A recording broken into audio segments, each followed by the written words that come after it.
দ্রুত বীর্যপাত প্রতিরোধের 7টা 100% কার্যকরী ঘরোয়া ট্রিপস। দ্রুত বীর্যপাত বর্তমান সময়ে একটা গুরুত্বপূর্ণ সমস্যা পুরুষদের। সবাই মানসিক সমস্যায় ভোগেন যে তার সঙ্গীকে সুখ দিতে পারবেন কিনা। অবশ্য এ বিষয়ে অনেক ভুল ধারণাও আছে। তাই এ বিষয়ে সঠিক জ্ঞান অর্জন প্রত্যেকেই উচিত। আসুন জেনে নেই দ্রুত বীর্যপাত বলতে আসলে কি বোঝায়। সেই সাথে জানব এটা কিভাবে প্রতিরোধ করা সম্ভব। দ্রুত বীর্যপাত কি? গড়ে অধিকাংশ মানুষেরই 5 মিনিটের মধ্যে বীর্যপাত হয়ে যায়। তাহলে দ্রুত বীর্যপাত বলতে কি বোঝায়? যদি কোন পুরুষের পুরুষাঙ্গ স্ত্রী যৌনাঙ্গে প্রবেশ করানোর 1 মিনিটের মধ্যে বীর্যপাত হয়ে যায় এবং কখনো বীর্যপাত দীর্ঘায়িত করতে না পারেন, তবে তা দ্রুত বীর্যপাতের পর্যায়ে পড়ে। দ্রুত বীর্যপাতের কারণ। আপনি যদি চিন্তা করেন আপনার লিঙ্গ উত্থিত হবে না, আপনি আপনার স্ত্রীকে পরিপূর্ণ তৃপ্তি দিতে পারবেন না, তবে আপনি পারবেন না। আপনার দ্রুত বীর্যপাত হয়ে যাবে। সুতরাং মনে সাহস রাখবেন।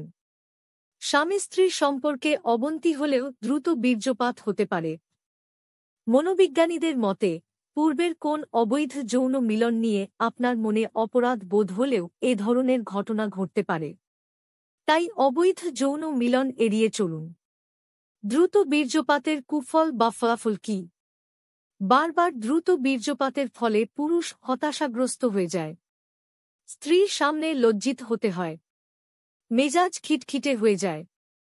যৌন মিলনের ইচ্ছা থাকে না, বরং ভয় কাজ করে। কখনো কখনো সংসার জীবনে ভাঙ্গন দেখা দিতে পারে। তাহলে উপায়? হ্যাঁ, উপায় আছে। দ্রুত বীর্যপাত যেমন প্রতিরোধ করা যায়, তেমনি রয়েছে এর বিজ্ঞানসম্মত চিকিৎসা। এর চিকিৎসা করা যায় কাউন্সেলিংয়ের মাধ্যমে, যৌন কৌশল প্রয়োগের মাধ্যমে, ওষুধের মাধ্যমে। ভয়, দুশ্চিন্তা বা মানসিক চাপের কারণেও দ্রুত বীর্যপাত হতে পারে, যা যথাযথ কাউন্সেলিংয়ের মাধ্যমে দূর করা যায়। তবে ওষুধ অবশ্যই বিশেষজ্ঞ ডাক্তারের পরামর্শ ব্যতিরেকে সেবন করা যাবে না। এখানে আমি যৌন কৌশলের মাধ্যমে কিভাবে বাড়িতে বসেই দ্রুত বীর্যপাত প্রতিরোধ করবেন সে বিষয়ে আলোচনা করব। নিচের পদ্ধতি কয়টি প্রয়োগের মাধ্যমে আপনি বাড়িতে বসেই দ্রুত বীর্যপাত প্রতিরোধ করতে পারবেন। 1. পজ ও স্কুইজ টেকনিকের মাধ্যমে।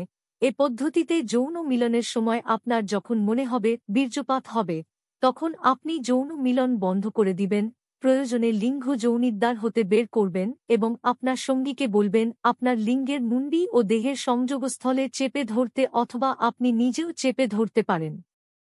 এতে করে আপনার বীর্যপাতের ইচ্ছা দূরীভূত হয়ে যাবে। এটা অবশ্য অনুশীলনের ব্যাপার। আপনার প্রথম নিয়ন্ত্রণ করতে সমস্যা হতে পারে, তবে অনুশীলনের মাধ্যমে এ পদ্ধতিতে সাফল্য অবশ্যই আসে। 2. সহবাসের পজিশন পরিবর্তনের মাধ্যমে।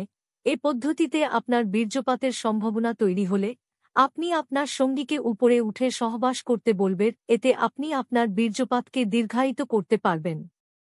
3. হস্তমৈথুনের মাধ্যমে। সহবাসের পূর্বে হস্তমৈথুন করে নিতে পারেন।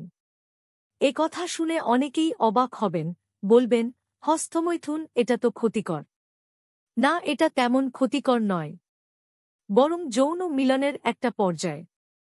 প্রথমে মিলনের আগে হস্তমৈথুন করে নিজের বীর্য বের করে নিন। তারপর আপনার কলা শক্ত হলে আবার মিলন করুন। দেখবেন অনেক সময় ধরে মিলন করতে পারবেন। কন্ডোম ব্যবহারের মাধ্যমে।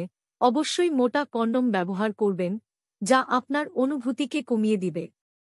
সেসব কন্ডোম পরিহার করুন যা আপনার অনুভূতিকে বাড়িয়ে দিবে। 5. আস্তে আস্তে শ্বাস নিন। যখন আপনার মনে হবে বীর্যপাত হবে, তখন আস্তে আস্তে অর্থাৎ গভীর শ্বাস নিন। 6. অন্যমনস্ক হওয়ার মাধ্যমে। এমন কোন বিষয়ে মনোসংযোগ করুন যা আপনার অনুভূতিকে কমিয়ে দিবে, যেমন দুঃখজনক কোনো স্মৃতি। 7. লোকাল এনেস্থেশিয়ার মাধ্যমে। এটা স্প্রে বা ক্রিমের আকারে পাওয়া যায়। সহবাসের পূর্বে ব্যবহার করুন, তবে এতে সহবাসের তৃপ্তি কিছুটা কমে যেতে পারে।